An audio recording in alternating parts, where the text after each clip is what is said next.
Hey GameSpotters, and welcome to another edition of Crosshairs, the only gaming show on the internet to talk to you, the 99%. On this week's show, we're going to be talking to one of the developers behind Spec Ops The Line, checking in with Laura to find out what the magical future of mobile gaming holds. But before we get to that, let's find out what's going on in the news. The official PlayStation magazine in the UK has ousted the existence of Metal Gear Solid 5 in a sneak look at the Christmas 2011 cover. The brief look at the magazine cover promises a candid interview with series creator Hideo Kojima on Metal Gear Solid Rising, Metal Gear Solid 5, why he wanted Snake dead, and his next game, Project Ogre. Kojima's been a busy man recently, juggling work on Metal Gear Solid Snake Eater 3D, the Metal Gear Solid HD Remix, the Zone of Enders HD Remix, and whatever this new game he's working on.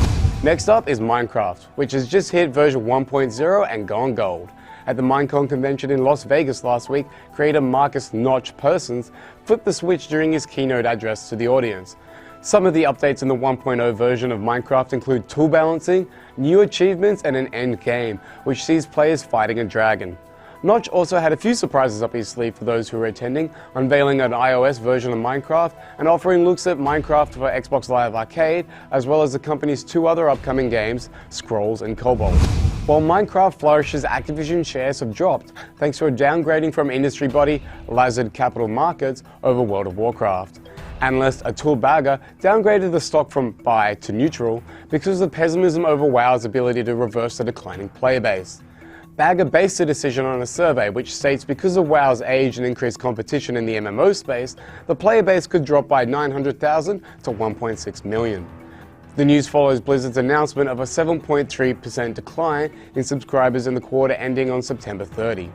In particular, Bagga called out Star Wars The Old Republic as a threat to WoW, quoting that 50% of current WoW players surveyed planned on purchasing The Old Republic when it releases. The news isn't all bad though for the inhabitants of Azeroth, as Bagga also said that the fourth expansion pack, Mists of Pandaria, should yield a healthy resurgence in subscriber numbers. In other news this week, after dabbling with the Unreal Engine for its 2008 role-playing game, The Last Remnant, Square Enix has signed on to use the Unreal for more of its upcoming titles. The latest edition of Edge magazine has confirmed an impending Guerrilla Games feature, which is believed to confirm the existence of a new Killzone game from the Sony-owned studio, and Rockstar Games' Dan Houser has said that the developer hasn't ruled out the chance of returning to the schoolyard for a sequel to its 2008 game, Bully, with the most likely creators being Rockstar Vancouver, once they've completed work on next year's Max Payne 3. Spec Ops The Line debuted in 2009, but has gone undercover ever since E3 2010. Maybe they have sand down their pants, who knows. However, this week the game reappeared, with developer Jaeger showing the title off for the first time in more than 12 months. GameSpot's own bearded commando Dan Chiappini was fortunate enough to play the game and catch up with the game's associate producer Chris Thomas to find out about the moral choices players will face, creating comedy and balancing realism with fun. So we'll start off perhaps with Corey Davis. Back at E3, he said, he's the lead designer obviously, he said that one of the design goals of Spec Ops was to make the most provocative shooter you've ever played. What still shocks gamers, and where do you begin with creating provocative content? Sure, I think what he was mainly referring to is the mature, dark narrative that we have, and the situations that we put the player in. We have a lot of these really intense choices in the game, and we really want those choices to stick with the player once you've turned the game off. Morally, they put you in these just really rough spots. We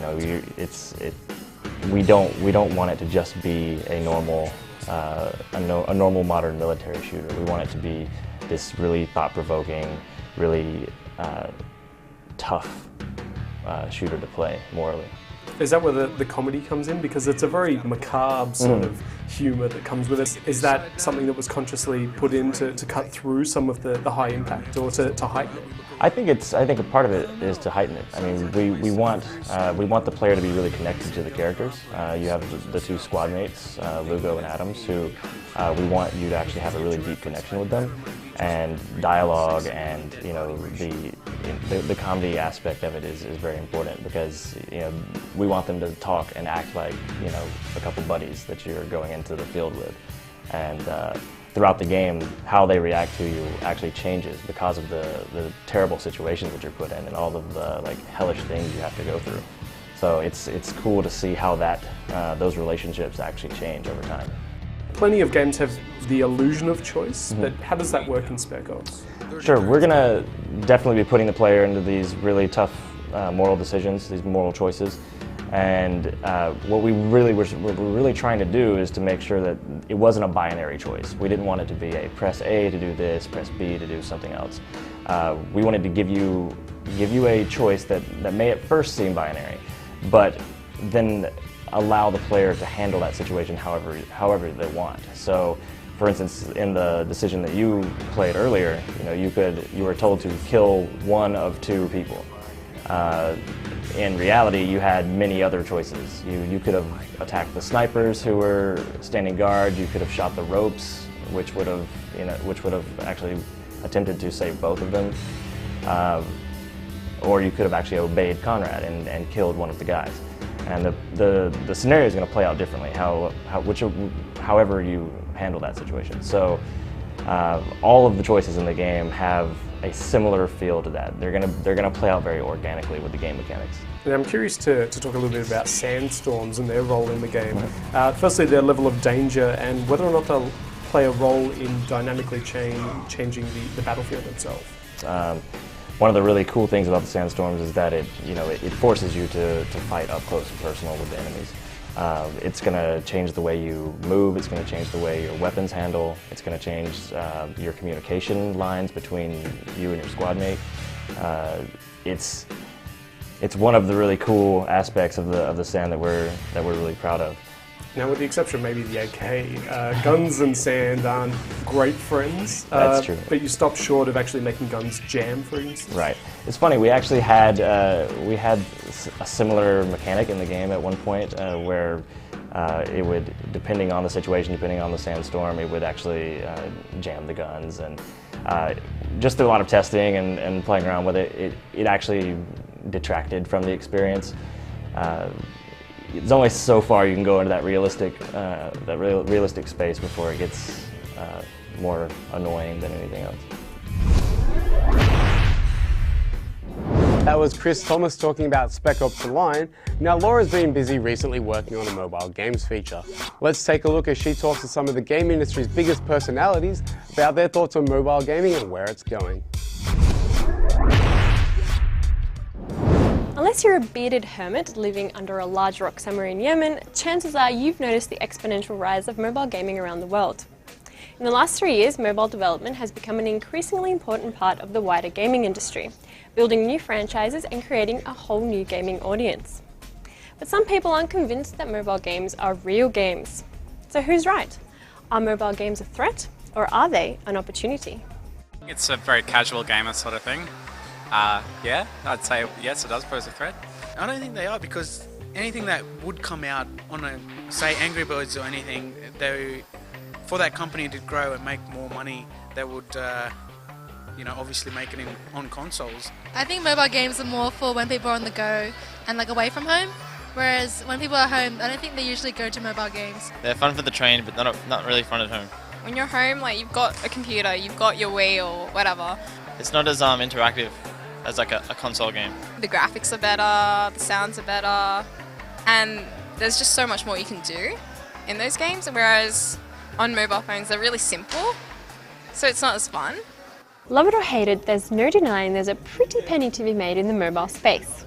Earlier this year, a US mobile analytics service found that the iOS and Android game markets are growing rapidly, predicting the global mobile games market to reach $11.4 billion by 2014. Now let's compare that to the rest of the industry. In June this year, the global video game market was valued at $65 billion, meaning that mobile games are slowly catching up to PC and console titles around the world. For mobile developers like Aussie studio Halfbrick, creators of Fruit Ninja, the mobile space has proved a little bit more than just a cash cow. The studio's Ben Vale says that mobile development has provided developers with a testing ground for new ideas and new audiences. I think it's definitely an opportunity. I think I think we've proved that by moving across to and making the iPhone games. I also think it's a really good testing ground for games as well. I think you can try something on iPhone, you can get out to heaps and heaps of people really quickly, and then you can take that to a bigger console and have that existing fan base, and you've learned all your lessons there. So yeah, I mean, we definitely get behind mobile stuff, and yeah, I think it's the way to go. If you don't try it out, I think you're going to be in trouble. Developers also agree that mobile development provides a great way for people to get into the industry. Jesse Houston, producer at BioWare, says that pitching ideas to publishers nowadays is a whole lot easier than it was 10 years ago. One of the hardest things for new people who want to come into the industry is to actually break in and prove themselves. I mean, getting a portfolio together is really difficult. I remember how hard it was a decade ago. It's twice as hard now, and now you can actually show a game though, and showing a game is so much more awesome. And it does push us to actually be more innovative. So I think that's really a good opportunity for us and for the rest of the industry. Companies like EA began investing in mobile development as far back as 2004, with THQ and Ubisoft following suit in 2008, and Capcom and Insomniac Games joining the party earlier this year. But with more and more publishers going down the mobile path, what will this mean for the future of the games industry? Some developers out there believe that mobile gaming will help the industry bridge the gap between console and handheld experiences. There are some interesting opportunities that I can see coming out of the mobile space in terms of integration and cross-pollination between what works on a console and what works on a handheld device. They're very different interfaces, but you're starting to see games that sort of extend their reach from the living room and into people's pockets, even within the same sort of franchise or even a title. So it seems that most people, be they seasoned gamers, casual players or game developers, believe that mobile gaming is here to stay. The more important question, however, is what do you think? I'm Laura Parker, reporting for GameSpot. That's not all that's happening on the site right now, as we've recently put up our The Legend of Zelda Skyward Sword walkthrough. Take a look at the first few hours of Star Wars The Old Republic in our latest Now Playing, and wander around the plains of Tamriel and Skyrim with our video travelogue. Now we're coming to an end soon, but before we do that, let's give away some prizes. This week we've got an awesome Skyrim prize pack on offer that could see you walking away with a limited edition Skyrim themed Xbox 360 console, a soundtrack, a t-shirt, a poster, and of course the game. There are also 3 runner-up prize packs on offer. If you're participating in Movember this month, be sure to check out our Movember competition. Thanks to Activision, one lucky person will walk away with an entire year's subscription to Activision games. There's also 3 Modern Warfare 3 hardened editions on the line for runners-up to win. They're closing soon, so get your entries in over at www.gamespot.com.au/com. Also, be sure to donate to the GameSpot EU Movember group. 1, because of this bad boy, and 2, because Dan's growing a wicked mo, and all the money raised goes towards cancer and depression research. Unfortunately, it's time for this show to come to an end, but thanks for watching. Be sure to leave us a comment in the box below and tell us how you feel about Metal Gear Solid 5, your thoughts on Minecraft 1.0, and whether the World of Warcraft is really coming to an end. Bye now. Game! Get off my run! Some publishers believe that my phone is vibrating in my butt, and they'd be correct.